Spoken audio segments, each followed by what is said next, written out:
Hello and welcome to Being Boss, a podcast for creative entrepreneurs. I'm Emily Thompson. And I'm Kathleen Shannon. Hi, I'm Nicole Elle, and I am Being Boss. Today we are chatting with celebrity makeup artist Nicole Elle. And as always, we reference a lot of different things, so you can find all the tools, books, and links we reference on the show notes at www.beingboss.club. Hey guys, I want to take a second and talk a little bit about getting on track with your finances and your business. So there are a few ways you can stay organized, but I'm going to propose FreshBooks Cloud Accounting. It's the best way to send out invoices so that you can get paid faster. You can track your income and expenses and quickly pull reports to see exactly where you're at with your finances and your business. You can organize and keep track of your clients. You can even track your time right in FreshBooks. So try it for free today. Go to freshbooks.com/beingboss and enter Being Boss in the How Did You Hear About Us section. You know it's time to give it a try.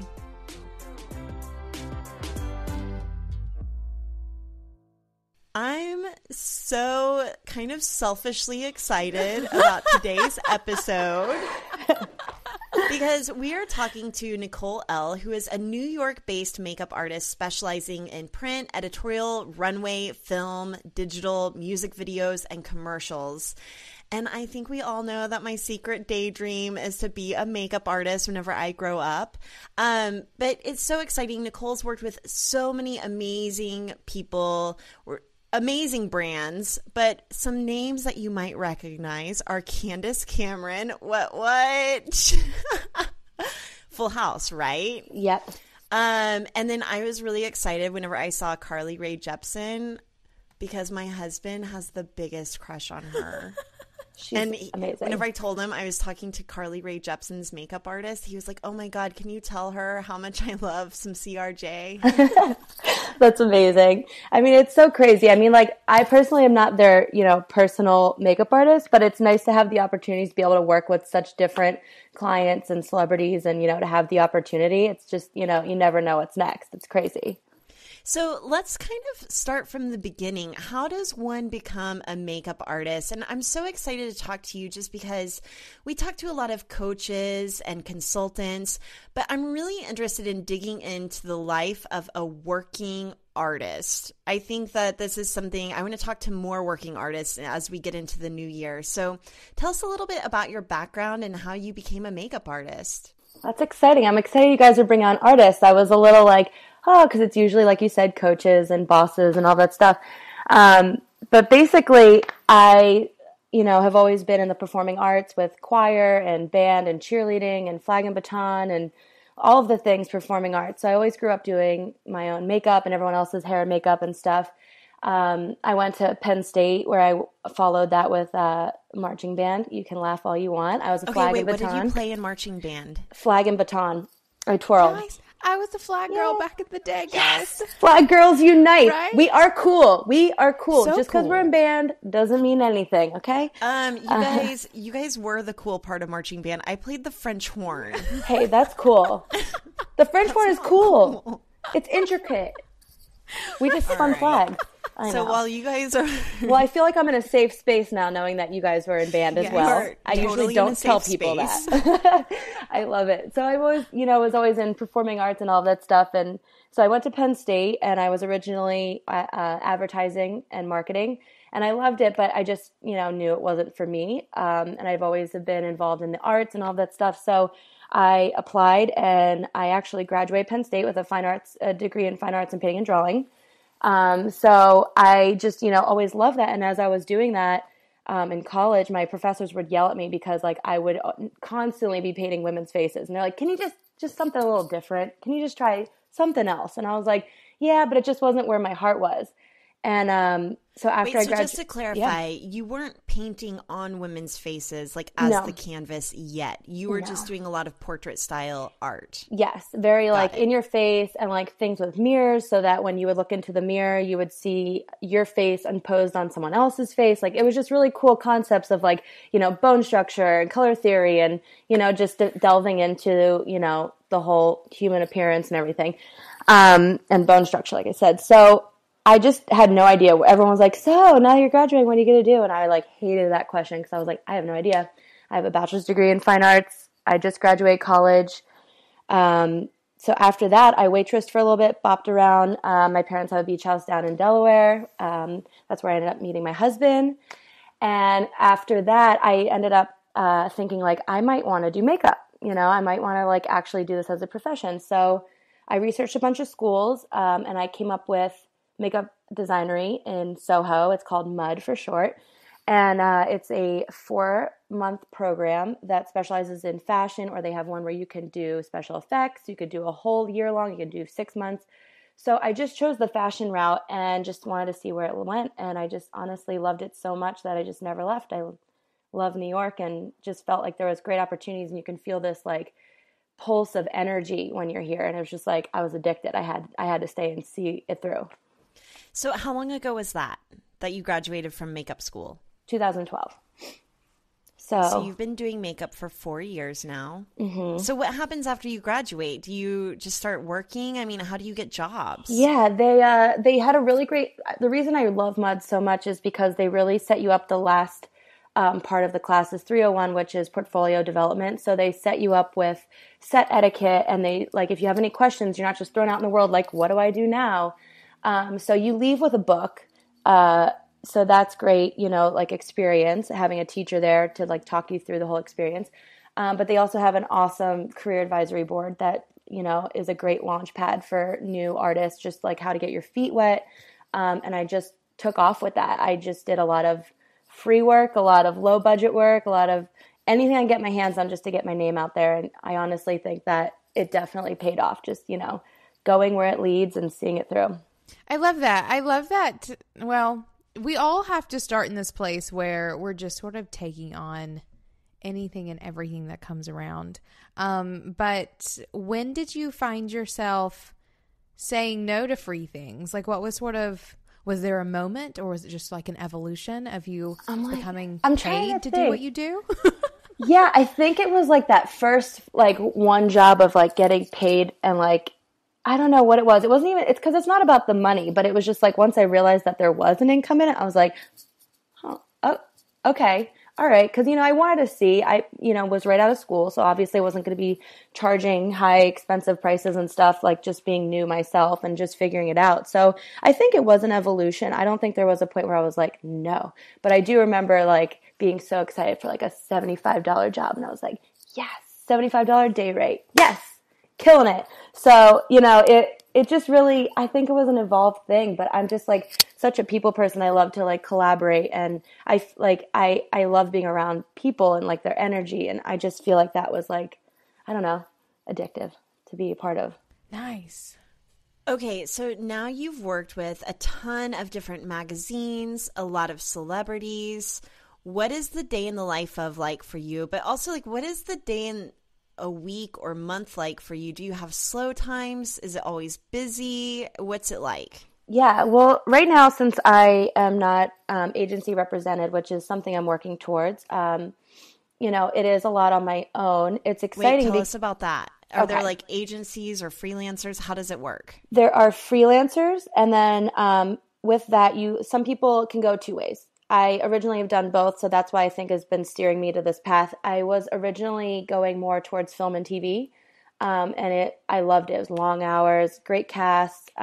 This time last year, I was just working on one called Human People, and it was with Tavi Gevson and Michael Cera and all these people. It was like, they were so fun, and Abby Jacobson from Broad City, and it was such a great experience, and I loved it. But once I started working more with press events and celebrity, and I work a lot with Elle and Harper'sBazaar.com, I just really started liking that whole, you know, path, and it kind of changed my direction. But with that being said, the first one with the film and TV, an option for freelancers is to become union, and that way you work on more film, TV with like, like bigger budgets, bigger productions, and like, so they're more like, network based TV and films. But then the other route is to be agency represented. So there are a bunch of agencies from boutique to huge big platforms that artists can choose to work towards, and those are more like print, editorial, press, celebrity, red carpet.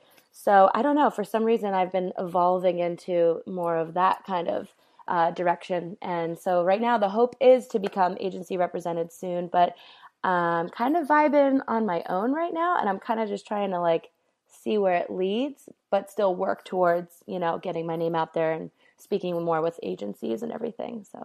So agency representation is how you actually get some of those jobs that you couldn't get otherwise. Is that correct? I believe so, because I'm still learning a lot about it myself. But I know that they do love when you bring in your own clients. You're not just like, I've never worked with anyone and I'm ready to be agency represented. They want you to have experience and yeah, they want your money. They're like, bring me your clients and the money that you would make off them. That's the only thing I'm like, like, I don't know, but it's interesting to think of what the possibilities could be if this is what I'm just doing on my own right now. Like, what are the possibilities? So I'm still trying to figure it out, and I'm still working towards it. And there are some agencies that like I'm like testing with and like all that kind of stuff.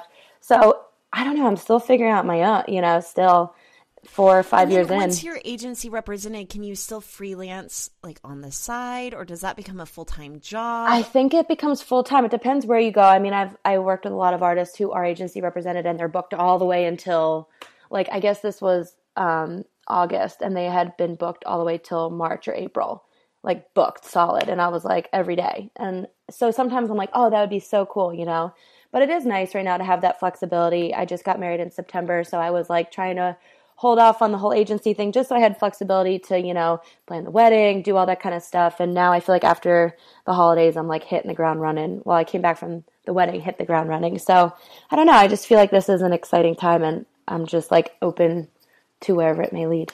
I have to ask you about building an online presence, because I know Kathleen and her wishes for becoming a makeup madam. I'm going to call you that because I think makeup madam. I love that. Is to have a YouTube channel. Have you thought about like going the online route with like? Okay, but I've also heard that YouTube makeup artists are a joke for like the real makeup artist world.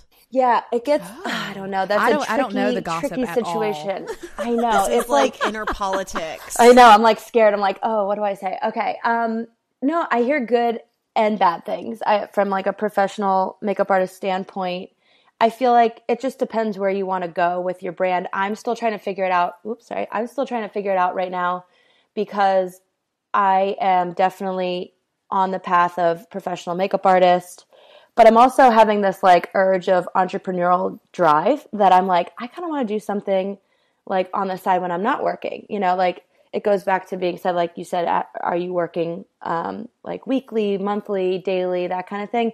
And yes and no. I mean, it depends on like the seasons and stuff. So like Fashion Week is busy. Every different season, every different month is different. Every different week is different. So I don't know. I've been having this like drive to either write or to maybe even do like little blurbs every Friday of like makeup tips and tricks, but it's like there's so much content out there. It's like, how do you present something that's not already out there? And then the second part of that is that, some of the YouTube, it's like anyone and everyone's on there. I do follow some YouTube, but you have to watch them with a grain of salt. You know what I mean? Who's sponsoring them? What are they trying to sell? Who are they? What are their credentials? Like, there are a few makeup artists that I do follow on YouTube that I love, like learning new tips and tricks. So I don't know. It is like a catch-22 because you get yourself out there. I guess it just depends on where you want to go with your brand. But I don't know. I'm still trying to, I don't know. YouTube could be cool, but I'm thinking something smaller, little blurbs of like little quick videos of how-tos or something like on Facebook or some Instagram. Social media. That's what I'm thinking. It's been like on the back of my mind. I'm like, I got to start doing it. I got to start using it. I got to start tapping into that. Okay, so one thing I want to just throw out here is that I really wanted a YouTube channel, not for makeup. even though I do get a lot of requests. Except she would have done one for makeup too. Yeah, you totally. I do have I would watch asking it. Me, I would totally how watch do you it. do your makeup? They've asked me for Instagram stories. I've tried to do fun stuff. It's just not perfect. Getting a camera that close to my face is. I'm more of like a Monet. I think I look better from a distance. Oh, stop it! No, I've always seen both of you are so good at your own makeup. It's like not even funny. Like anytime I go on your Instagrams, I'm like, dang. I feel like that's why I had to like bring my game today. I was like, all right, I'll actually put eyeshadow on today. But I thought that I wanted a YouTube channel, but we're already doing a lot of stuff over here. We're creating a lot of content, and I know how much goes into making something like that and making it really well. So I decided to really embrace Facebook Live and Instagram stories because you're still practicing being on camera. Do you guys watch 30 Rock? Yes. Do any of our listeners listen to 30 or watch 30 Rock? Camera. Okay, anyway. And just like podcasting, we started with just our earbuds. We didn't have fancy microphones. And so the same thing goes for building an online presence. And that's something I would just recommend to you, Nicole, is if you want to start getting into that, just start small. Start with Instagram stories or small Instagram videos or Facebook Live. Definitely. I think that's awesome. I want to get back to kind of like the love of makeup. So for me, it's definitely a hobby and I love doing it. But the thing is, every time I do branding or interviews with entrepreneurs who really love what they do, their enthusiasm is contagious. And it makes me think like, oh, that would be so much fun. And we're talking everything from makeup artists to astrophysicists. Like, I'm like, oh, why didn't I do that? Why am I not studying the stars? That. Yes, I know. It is so cool. Whenever it came to getting a fine arts degree, did you look at makeup and were you like, okay, this is actually a really practical way to make a living doing this? Or did you actually really love makeup? I mean, obviously you're doing portraitures of people's faces, but how did you actually make that decision to become a working creative artist and using skin as your platform versus like fine art? I think it was definitely two things. Like one I said originally was that I'm a people person. I thrive off other people's energy. I love, collaborating, working with people. And the second part is that, I definitely thought this was a more tangible career for me. I loved painting. I loved drawing. I did ceramics. I did all of the above. And I think it is an amazing talent to be able to share that with the world. And I just knew that I needed something hands-on that I could physically do. And I feel like that is what steered me in that direction. I mean, I've always loved makeup. And once I looked up more schools and did my research, I realized that this was actually a direction I could go. And ever since the beginning, I've just kind of been winging it just to see and like how far. And I'm just constantly believe in the whole idea of, you're being directed for a certain reason. And I'm just kind of following that and my passion and see where it leads. I love that. So like very consciously sort of enjoying the process where, you're just kind of going to see where it leads and you're going to have fun along the way and you're going to try new things. I think that's so important. I feel like so many times, especially whenever you have like an education behind you that you've paid for or may still be paying for, you have this like sense of obligation that you have to like reach that end goal of whatever it was that you were trained for or whatever it is. And I think there's so much to say about just sort of taking a step back and just enjoying where you are now, seeing what comes your way. Because I do feel like, I don't know, that's what it's all about. Like we're here every day in the process. Might as well enjoy where you are. Exactly. And I'm not going to lie that, sometimes it is a little scary. Sometimes I don't know where my next job is coming from. But I feel like there's like so many directions I want to go with this. I feel like I've been reading so much personal development books and fitness and just realizing that like being in a solid headspace has led me to be in a different direction than like anything I could have like imagined myself. And if that makes any sense, I don't know if that was English, but I don't know. I just feel that the more I would like hold on to something and like force it, it doesn't work like that, and I just feel like I've been, as my dad and Joe Madden, a lot of people would say, they always say, trust the process fearlessly. And as much as sometimes it's scary and sometimes I don't know, I'm still figuring out myself and I'm just excited to see where it leads and the opportunities.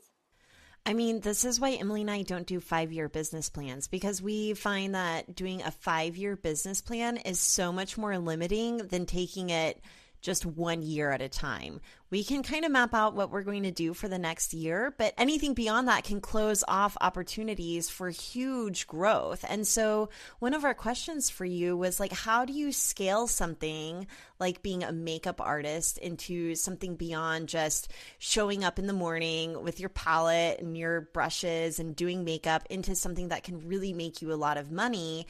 And maybe it's that you don't need to answer that question yet. Maybe you just need to focus on being the very best makeup artist you can be for the next year, getting those jobs, whether it be at an agency or through an agency or freelance, and then letting the opportunities unfold along the way. Emily and I have even talked about making this year have a little bit more breathing room, just to have a little more space for opportunity, because whenever you start to fill it all up with plans, you make no space for all the extra stuff that could happen. It's so true. And I honestly, well, as you're saying that, I'm like staring at my chalkboard as we speak, my client chalkboard. Yay! As you were saying that, it's like, it's so true. I like lately, like I said, after the wedding, I was hit the ground running. I was booked. Everything was great. Everything still is great, but I've had a lot of like a couple days off, a lot of like a little bit of slow, like a week, and I'll work one day. And at first it was freaking me out, and I was like, oh my God, I'm in a lull. But, you know, now I'm more grateful for the opportunity because it's giving me a chance to work on myself. I like redid my whole apartment. I like, you know, worked on the things that I've been putting off for so long that I'm like, okay, maybe this is where I need to focus to open up new energy for like, you know, new opportunities to come. So I don't know. I kind of am like, excuse me, understanding that as well, you know, just trying to give things space and to see what opportunities fill that space. But also in the same breath, do you have any sort of like big, crazy goals, like any sort of insane dreams you're working towards, or at least like keeping in front of you as a guiding light you can steer away at any moment? Do you have any of those? Yeah, like I want to know what's on your chalkboard. Well, I have just like who I work with on the chalkboard. Like I'd never thought of writing down like my giant like dream client on there. Oh, you got to get the big dream on there. Oh, I didn't think of that. I've just been like leaving spaces so that I could fill it with clients. Okay, interesting. I mean, it's not the craziest dream in the world, but I mean, I really think that agency representation is where I want to go. I mean, that's not that crazy of a dream. I'm still figuring it out, but I mean, if I could do something where it's also, like I said, I do a lot of personal development and stuff like that, like just some kind of like in between of coaching, wellness, and makeup and beauty and stuff like that would be great, because I just feel like the whole mindset and headspace and all that sets up the tone and like goes beyond like it's more inner beauty than it is outward beauty, you know? I don't know. That might have been cryptic, but no, I love that. And I think it's so important that you have this vision for expanding beyond just the work that you do into teaching and coaching and really helping guide other maybe creatives who are a couple steps behind you in how to do it. And one thing I want to point out here, though, that is so important is that you're doing the work first. Like you're doing the work on yourself and you're doing the work to become a working artist before you kind of expand into that area. Exactly. Because I mean, at first, like when I got out of makeup school, I jumped right into jobs and I did so much. It was like, go, go, go. And then I felt like once I started seeing it slow down a little bit, I would start to be like, oh my God, what's going on? I don't know. But now I'm starting to learn to just like trust in that and just know that, you know, bigger things are coming and that I don't have to freak out, even though, like I said, it's a little scary sometimes.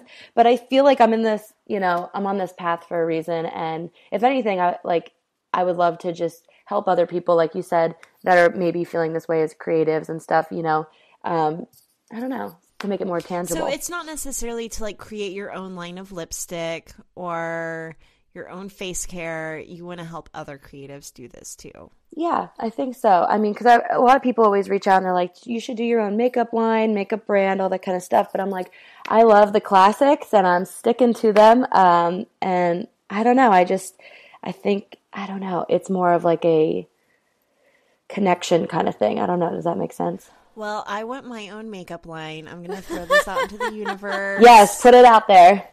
So right, that's okay. Stream. Can I ask you some superficial questions, like about makeup? Yes, I'm prepared and ready. Favorites? Like, what are your ride or die, no fail?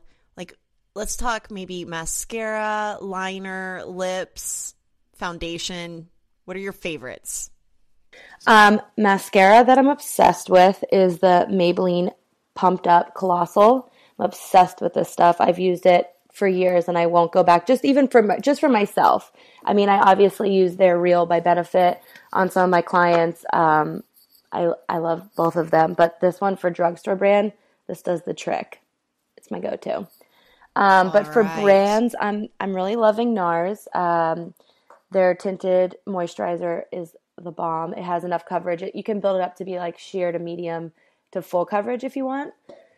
I'm trying to think. I've been on like such a NARS haul right now. I don't know why, but I'm trying to think. Anastasia Beverly Hills. I love her brows. They're the best. That's my brows right now. Yes, me too. Holla. In taupe. Dip brow in taupe. Taupe. I have it on taupe. I have taupe on as well. I just switched from blonde to taupe because I'm trying something out, just trying something new. You guys are eyebrow twinsies. That's adorable. We are twinning, and we have the same curtains, which is crazy. Love it.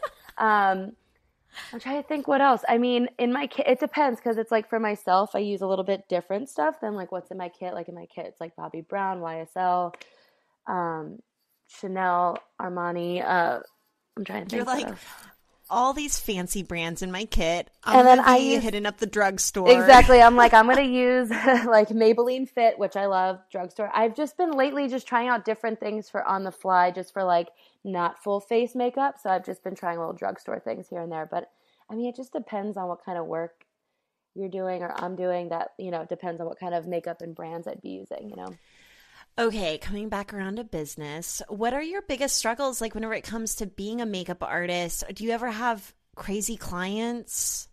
Knock on wood, I haven't had anyone yet. Not anyone yet, but I mean, I think what would be the biggest struggle? I feel like right now for me, just keeping everything organized. I have everything like, my receipts and all that stuff, but I just feel like it could be better. That's why I listen to you guys because like it always inspires me. I mean, because as makeup artists, we're doing that, but I, for some reason, have been gravitating more towards like the whole business and entrepreneurial side of it. And that's why I'm just trying to figure out, like, this has all been like within like 2 weeks that it's just been shifting like this. So I don't know. I'm still figuring out. I don't know if it's the super moon or something that is like changing my perspective. Supermoon. It has to be. I feel this insane energy and I'm like, whoo, I'm feeling a lot of energy around getting organized too. Yeah, I literally cleaned my whole apartment yesterday. Mm-hmm. I organized everything. I even organized my makeup, like my personal makeup, like drawers, everything. I just took everything out of my clothes and stuff, threw it on the ground so that I would force myself to do it, and I organized the whole apartment. I mean, I do live in New York, so it is very tiny, but it was still progress. So, okay, I have that made me think of another makeup question for you.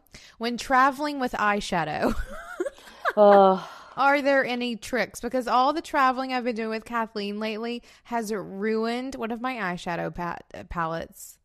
Wait, it's fixable. There's two things. Your it's fixable. Palette? Mm-hmm. Not the naked palette. Yes, my naked palette. Well, there are two things. You can stick like those, not cotton balls, but the thin cotton pads, put them in between. But then one of my other friends who is a makeup artist, she just told me this trick. If you spray alcohol, like 99 proof or 70 proof, whatever, into your eyeshadow, blushes, anything powder based, get it so it's like creamy consistency, like with a spoon, swirl it around and like level it out, let it dry. It'll be back to normal. I'm totally going to do that. I know. Because I almost cried the other day. No, I know. There's nothing worse than opening it and it's like crumbles. You're like... Right? Oh, man. It's the worst. But I swear the alcohol trick works. Good. I'm totally going to do that. Yeah.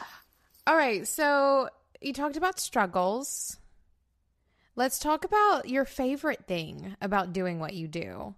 So freedom, obviously. It's partly why all of us are in this. But anything else? Like, I want to hear about like what is your favorite thing about doing what you do right now? Well, I think there's like a bunch of stuff. Like being my own boss is awesome, but it's cool because I'm also hired by other companies. So I get to see the day in the life of different, offices, or like, because sometimes we'll be shooting in an office, or sometimes it's crazy because this job takes you in the most insane places like you've never been. And sometimes you just look around and you're like, whoa, this is insane. So that's what I think the payoff is, it's like sometimes you might not have a job every single day, but when you do have that job, the opportunities and like where it takes you is wild. It's wild. But I do think it definitely. Like where's the coolest? I'm trying to think. As I was saying, I was like, okay, what is it? I'm like, or like even Fashion Week. Okay, I have to tell you. So my son's first babysitter, who he was soulmates with, is a makeup artist in New York. No way. She just graduated from Makeup Forever. Yeah, Makeup Forever. Is the school that she went to.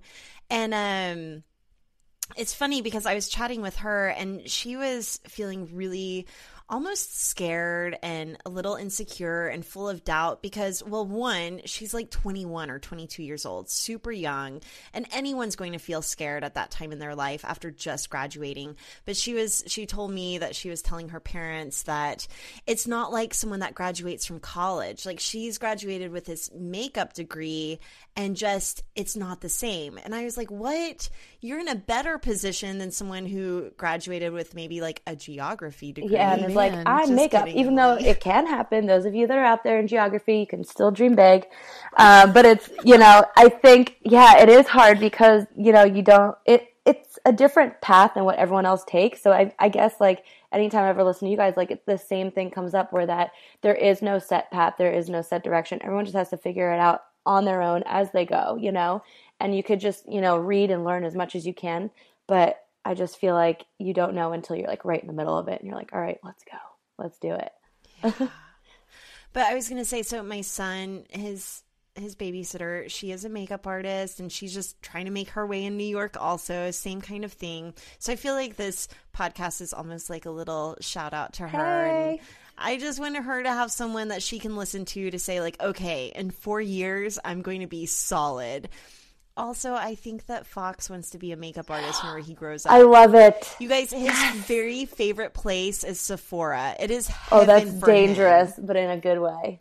That is He'll amazing. like go through and try on all the makeup. He's going to be an amazing makeup artist. Kathleen, this is it. Right? I know. I'm just going to live vicariously. No, you got to set Foxy the path. Baby. You're going to become a makeup artist. You're going to be doing my makeup every day whenever I'm old. Oh my God, it's going to be amazing. Okay, but so going back to what is the best part of your job? Where has it taken you?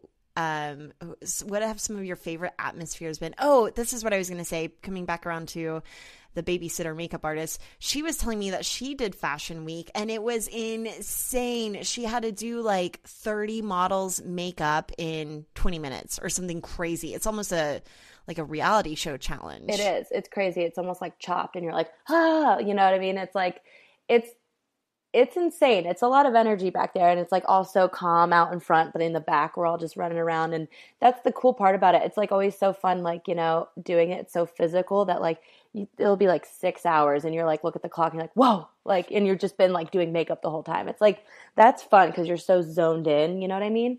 And that energy is just, you just like fuels you. I'm trying to think. I like have places that I went, but when you're put on the spot and you're like, Have you ever been like backstage at a concert doing artist makeup there? Where was I? I'm trying to think. Not at backstage of a concert. Oh man, I don't know. What about Beyonce? It'll come to me. Oh my God, that would be sweet. Yeah, I just didn't tell you guys, but I have worked with Beyonce. No, I'm just kidding. I haven't. That would be amazing. That would be the only one you would need to name. We'd all be like, you are the best. I know. No, that would be insane.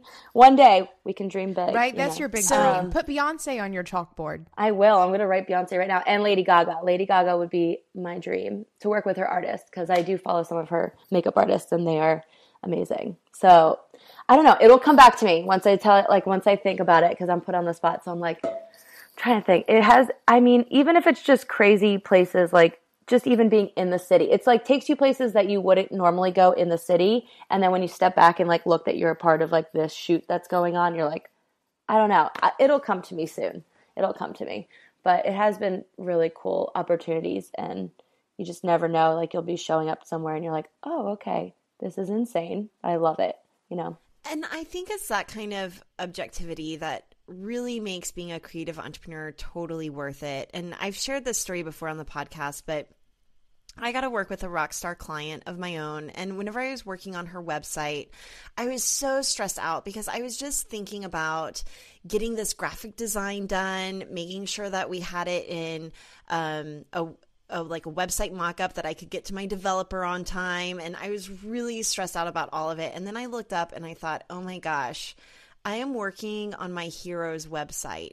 Like, I'm so lucky. And same thing with the Being Boss podcast. Emily and I can easily get bogged down in all of our deadlines and to-dos. But at the end of the day, we get to have conversations for a living.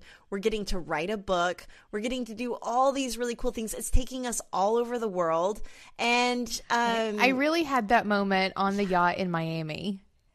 That's like, an amazing moment, right? That for me was one of those moments where I'm sitting on a yacht with 50 other awesome ass people and like going around like looking at all these mansions. Not that they were our mansions, but they were in front of us, which made it all even more amazing. And thinking like, this is my life right now. Exactly. Or I even do that sometimes at like noon whenever I'm sitting on the front porch, like not doing shit. I'll be like, yes, it's even little this things is my like that life right now. Yeah. Right? Yeah. I love those moments. I definitely work for those moments where you can just stop occasionally and look around and just, yeah. Do you ever have like a moment where you look down, like, I don't know what it's called, but it's like where you're like doing something and you like look down at your hands and realize you're you? Is that weird? Do you ever have those like as a creative where you're like, and it's not even with makeup. I'll be like Isn't doing it called something. An existential crisis? I guess. I don't know. In a good way? I don't know. But I'm like, I've had that so many times where I'm like, whoa, you know what I mean? Just to like, and I feel like that's like huge, and just taking the time and like realizing and being present and seeing where you're at, you know? I don't know. Yeah. I still am mad at myself for not thinking about where I have been. That makeup has taken me. That's crazy. Don't worry about Whatever, we'll edit that out. I'm like, right. You can just start a list. Just start a list. Like every time you go somewhere awesome, just pull it up like a note in your phone. One thing I keep thinking, that might be a good Instagram strategy for you, Nicole, is to start taking photos of the cool places you're at. I know, I should. I'm and sharing more like day in the life. And I think that's a huge thing for working creatives, is that we get to do cool stuff and people are really curious about our careers. Wow. And the more we can share what it actually looks like, the better. And we were talking about having that kind of vision of being able to step back, look at yourself in your body by staring at your hands or looking at your surroundings and saying, wow, how lucky am I to be here? But at the same time, I think that what we're trying to share on Being Boss is that even the most creative, badass job that sounds so cool and fun is also full of its own struggles and insecurities, and where's my next paycheck coming from, and how am I going to grow this thing, and what's next? Definitely. It's just, it doesn't matter what you do. It's always going to be a job, and it's always going to be, it will only take you as far as you drive yourself, right? Definitely. I definitely think that. Yes. For sure. All right, Nicole, what makes you feel most boss in your work? Like at what moment are you looking down at your hands and you're like, I'm in my body and I'm a boss? I feel like when, I'm working with clients, it could be like anyone, like bridal, a certain client. I just feel like, having that connection where it's like a trust thing, it's like, I keep reading, I just read something where it said that when you're doing makeup or anything that's like involving people face to face, it's like you're transferring energy and you're transferring like the way you feel. And, I just think that is such a cool part when I'm like in the moment of doing someone's makeup and it goes really well and it just has a good vibe about it. I feel like that's what like fuels me. It's not about like, oh, did this picture look good on the red carpet, or what did that look like at the end of it? You know what I mean? Like it's more of in the moment and the connections you make with people. And I just think that's like the coolest part of it all, and seeing where it leads, like sometimes I'll get a call the day before and I'm like, what? I have to go here, and it's crazy, and I'm grateful for those experiences, Yeah, isn't that what it's all about, those connections? Yeah. And I love that for you, it's more about the process than it is about looking at your work in a glossy magazine. Mm-hmm. It's about that transfer of energy in the moment. And that's also a big responsibility. And it applies to so many more jobs than just makeup or even hair, or where you're working with someone and in a really intimate, like face-to-face setting. I think it is our responsibility as creatives to let our light shine as big and as bright as possible. It's the only way we're going to change the world. Exactly. And I think the biggest thing, this one makeup artist went to she was speaking, and she said every year before New Year's, she comes up with a word for her year. And the one that keeps popping up into my mind is authenticity. It is like the biggest word. I don't know why. It's just, I mean, it's everywhere. But I just feel like right now in this time, I feel like authenticity is such a big role that like we need to be, more active in, because right now it's all like, I'm perfect on Instagram and I'm this and I'm that. And I want to do a day in the life as well. But like, even this morning I did one and I was like running and my face was all blotchy and I was like, ooh, do I want to put this? But it's like, that's me. That's who I am. I'm not always full face makeup. You know what I mean? And I just think that if we could just show each other that like, who we truly are and embrace that, I think is, really big. I don't know. It's something that's been on my mind for a while. So in what ways do you feel like you can be more of who you are? And in what ways, like, what does authenticity mean to you? Like, in what ways do you think that you can be more of that, especially going into the next year? I feel like I kind of keep thinking about like when I first started makeup, I would just dive into things and be like, yeah, it's going to be like, you know what I mean? And I was very like, I'm not saying I'm not optimistic. I'm just saying like, I was just like, I'll do anything. I'll do any job. Like I'll do this, I'll do that, just to gain experience. And I feel like if I could have that almost not childlike, but like just where I'm excited, like see, like I do see where it goes, you know what I mean? Like, as I said, but I don't know how to like put this into words. Like, I feel like being professional, but also being yourself. It's sometimes I'm like very like, hi, and I get scared to curse in front of people and this and that. And it's like, I'm not saying I need to go out and be like a sailor, but I just feel like I need to show more of who I am. You know what I mean? I don't know. I don't know. Talking in circles right now. No, I love that idea of embracing that like childlike energy, because even as you talk, you are super animated. God, I'm sorry. Really fun. No, it's fantastic, and I think that whenever you can tap into those little nuances in who you are, that like are not as easy to put into words, is when you are capable of capturing what is most authentically you. And so I think that's really huge, and that's something that Kathleen and I talk about all the time, like on the podcast and off of it, in terms of like, who are we? What do we like to do? And how can we bring that to what we do even more? And I think that whenever you can do that, you're like setting yourself apart from everyone else, which is what makes you like awesome, but also makes people choose you over someone else. And I do love that you sort of juxtapose that with professionalism, in terms of we have these predefined notions of what we think professionalism is. And I think to hell to all of that. No, for sure. And that perfection isn't professionalism. Like being you and being professional is amazing, you know what I mean? And I feel like all of us strive for this perfection, like we have to look the amazing, like flawless skin. Now everyone's doing the whole like injections and these facelifts and all this stuff, and I'm like, I don't know, we just need to be us. I'm like, everyone's starting to look like each other now, and I'm like, oh my God. I'm like, so true. It's like, I don't know. I just feel like right now we all just need to be like true to ourselves and just embrace that. And I feel like that right now, I'm having an aha moment, is where I want to go with makeup. I want people to be like happy exactly where they are. Like, don't need to like, make this and, pull this and like all that kind of stuff. Not that they're asking to do that, but it's like, I feel like we have this pre-notion of where we should be and what we should look like. And I think through my art and through makeup, I like would love to just see and continue to have people just feel beautiful just the way they are, as is. And, it's funny because with makeup, it's that is one form of body modification, and it's kind of like at what end, because you can go from makeup to Botox to fillers to plastic surgery. When does it begin and when does it end? But I will say, for me, every morning, authenticity is waking up and asking myself, what will make me feel most like me? And sometimes that is a completely bare face and I'm going to rock it. Other times I feel most like me whenever I'm rocking a bright red lip. And this is just as it relates to makeup, but this can also relate to the content that I'm writing, the podcasts that I'm recording, all of it. Okay, so Nicole, what's next for you? So you're going to try and go this agency route.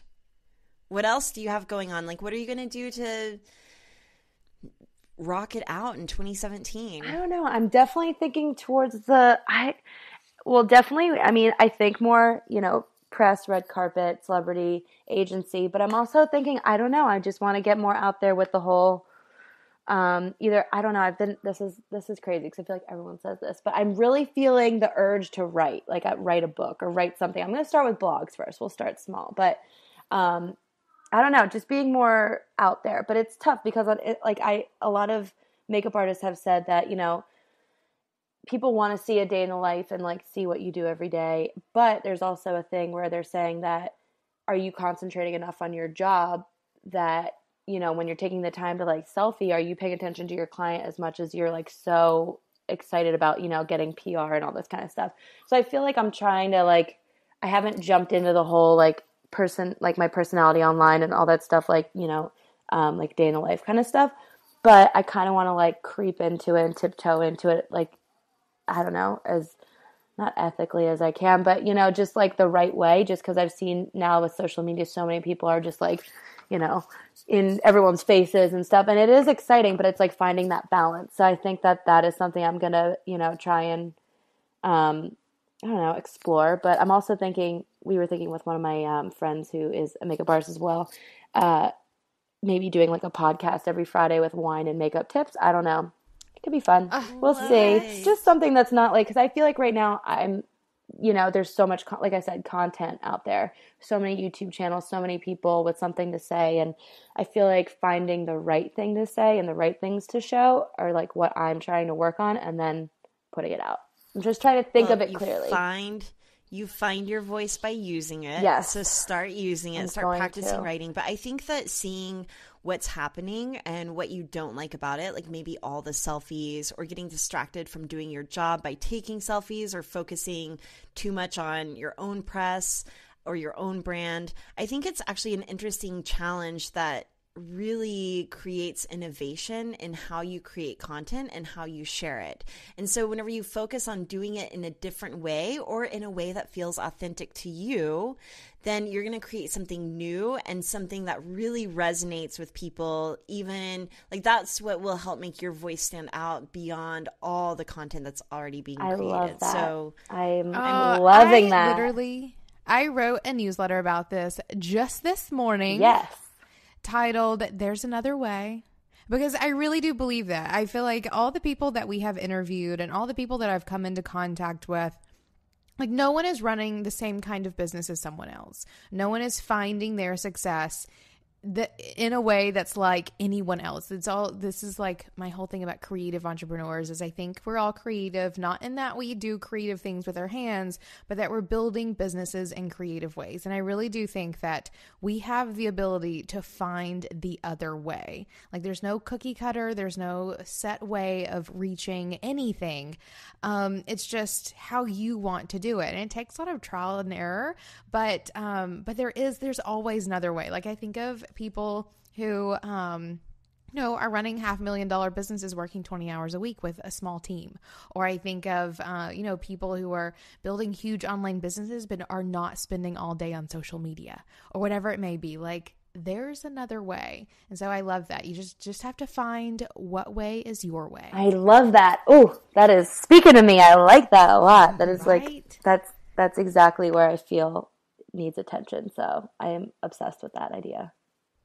perfect. Well, Nicole, thank you so much for joining us. If you could leave us with just one piece of advice for someone, imagine there is a 21-year-old who just graduated makeup school. Shout out to Taylor. Hey, Taylor. If you could just give her like one piece of advice, what would it be? I would definitely say, it's going to sound cheesy. Never give up. I mean, never give up. You know, you jump into it with what you know, when you know, and like with whatever you have in the present moment.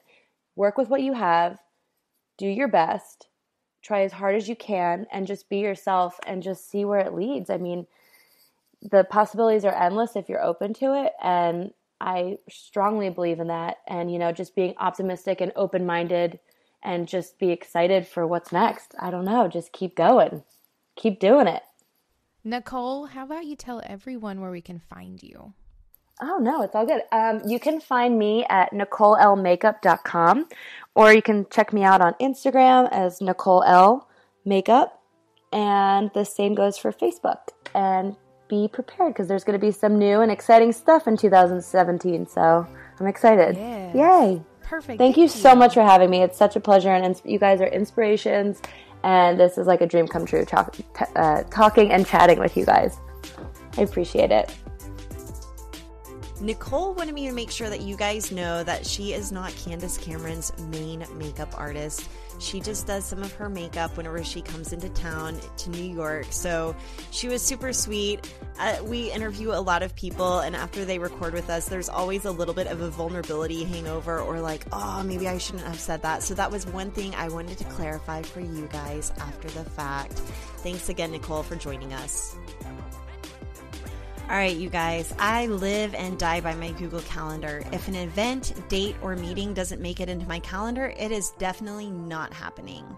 But I noticed over the past year, my calendar has been filled to the brim with meetings. There is no space to actually do the work. Even when I would block off time for myself, I would inevitably fill that space with another meeting.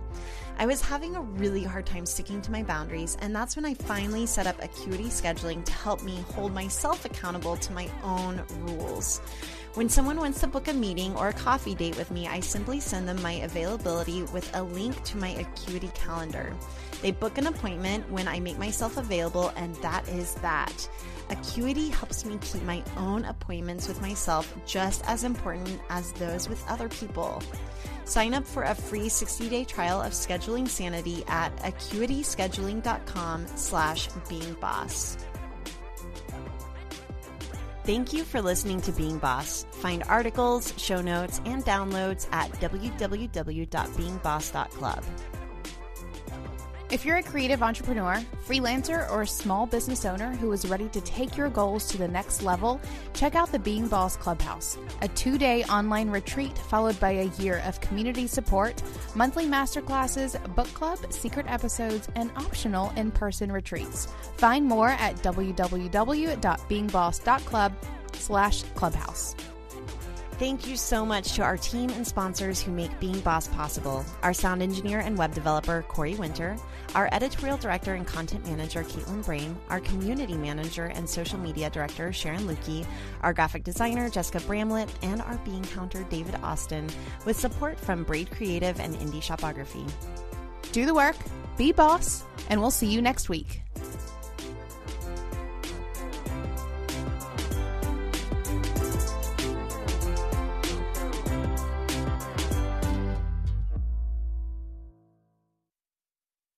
Okay, so one thing I want to share. One time I was working with a makeup artist. I don't know that this should go in the show or not, but we'll see. I was working with a makeup artist on set in Atlanta. I was working on a commercial that I had written and produced with my sister. Nice. And yeah, and the makeup artist on set, like I always end up becoming friends with the makeup artist on set. And so I'm hanging out with her and some of the talent that's getting makeup done. And I put on a playlist, and there's some David Bowie, and I'm talking about how much I love David Bowie. Rest in peace. R.I.P. Love him. And she kind of looks at me like, she cocks her head, and she's like, girl. And I was like, what? And she goes, David Bowie's the first man that ever went down on me. What? That was not what I was expecting you to say at all. I thought she was going to say, are you serious? I can't even say it without laughing. But yeah, she's like, girl, David Bowie is the first man that went down on me. What? And I was like, oh my God. Where do you even go from that? I think Where do it you was even like go? in the 70s or 80s. I'm sorry, Iman. Oh my God. I'm sorry, David Bowie. Rest in peace. But yeah, I was obsessed. So then I made her tell me the whole story. Oh my God. I was like, I want all the details. And did she give them to you? Yeah, she Oh my gave them to God. me.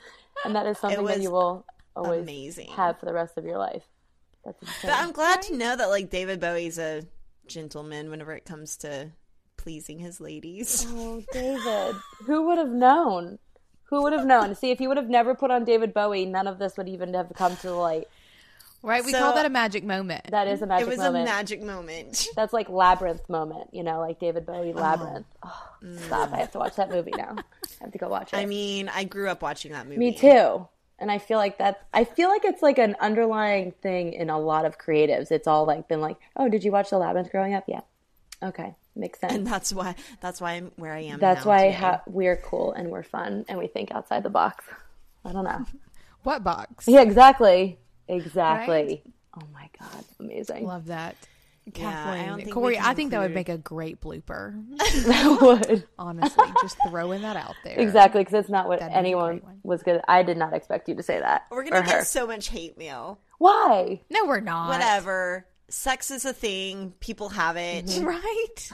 Welcome to 2016. Life as a human. Yeah, exactly. As a reproductive being. But yeah, that was like, I will never forget that moment. That was wild.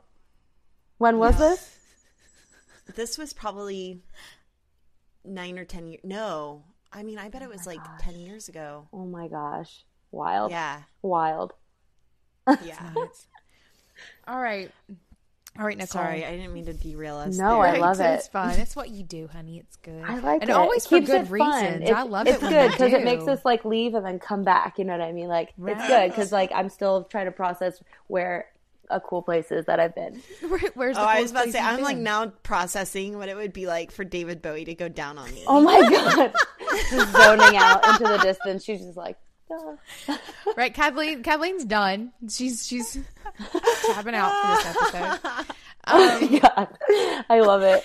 This is the best Wednesday ever. I love your job, Corey. All of it. All of it.